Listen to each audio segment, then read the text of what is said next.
Assalamualaikum warahmatullahi wabarakatuh. Selamat datang kembali. Kemarin kalian sudah belajar untuk mengumpulkan data. Ada berbagai cara untuk mengumpulkan data. Nah, sekarang kita lanjutkan pada penyajian data. Penyajian data itu maksudnya data yang sudah kalian kumpulkan itu bisa disajikan atau dituliskan dalam berbagai bentuk. Macam-macam penyajian data dapat berupa daftar, tabel, diagram gambar atau piktogram, kemudian diagram batang, dan yang terakhir diagram garis. Nah, untuk kali ini yang akan kita pelajari adalah menyajikan data dalam bentuk daftar.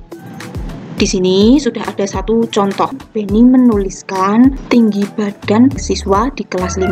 Ada yang tingginya 138 cm, ada yang 140 cm, ada yang sama juga, dan seterusnya. Nah, dari data tersebut yang ditanyakan ada 3 macam, yaitu tulislah daftar tinggi badan dengan susunan yang teratur dalam bentuk kolom dan baris. Artinya, diminta untuk menuliskan atau menyajikan data tersebut dalam bentuk daftar yang teratur. Yang B, carilah tinggi badan paling tinggi dan tinggi badan yang paling rendah.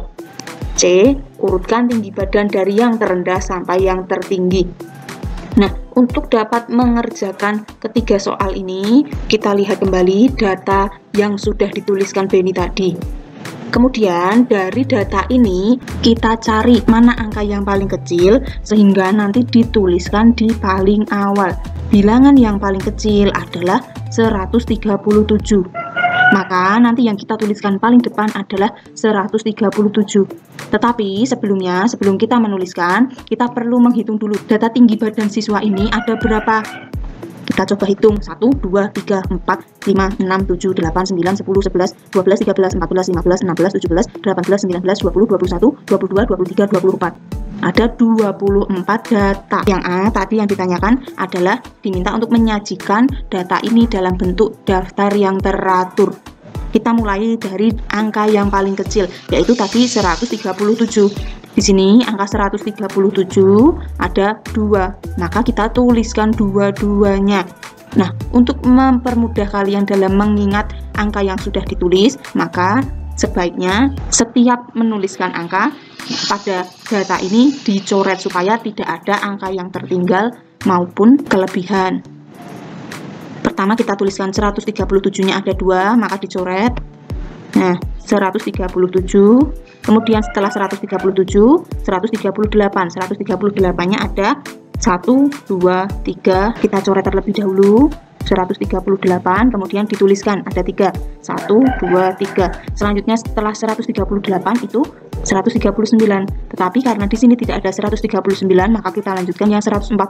1, 2, 3, 4, 5, 6, 7. Ada 7 siswa, kita tuliskan 1, 2, 3, 4, 5, 6, 7.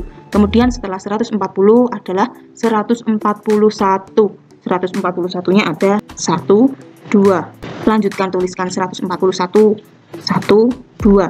Kemudian 142-nya ada 1, 2, 3, 4, 5.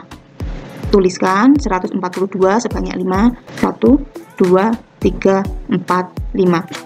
Lanjutkan lagi 143 ada 2, 1, 2.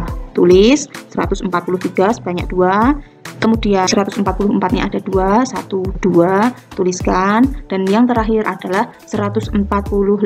Ada 1. Tuliskan. Dalam menyajikan data dalam bentuk daftar yang teratur, memang kalian perlu menghitung jumlah datanya ini ada berapa, supaya jika kita tuliskan terlihat rapi dan teratur. Misalnya kalau datanya ada 24 seperti ini tadi, kita tuliskan menyamping ada 6 dan ke bawahnya ada 4. Boleh juga menyampingnya 8, ke bawahnya 3. Nah, supaya terlihat rapi tergantung jumlahnya. Misalnya itu datanya ada 25, kalian bisa menuliskan menyamping 5, ke bawah 5. Kemudian kalau datanya ada 20, bisa menuliskannya menyamping 5, ke bawah 4, atau kebalikannya menyamping 4, ke bawah 5. Jadi sesuaikan agar terlihat rapi dan teratur. Selanjutnya yang B yang ditanyakan adalah tinggi badan paling tinggi dan tinggi badan yang paling rendah. Jadi akan ada 2 macam jawaban, tinggi badan tertinggi dan tinggi badan terendah. Kita ingat kembali penyajian data dalam bentuk daftar tadi. Nah, tadi urutannya seperti ini. Kalau sudah diurutkan seperti ini, maka kita bisa langsung mengetahui mana yang tertinggi dan mana yang terendah. Kalau yang terendah berarti yang dituliskan paling awal. Kalau yang paling tinggi berarti yang dituliskan terakhir. Berarti dari daftar ini, tinggi badan tertinggi adalah 145 dan tinggi badan yang terendah adalah 137. Maka langsung kita tuliskan jawabannya di sini. 145 untuk yang tertinggi dan untuk yang terendah adalah 137.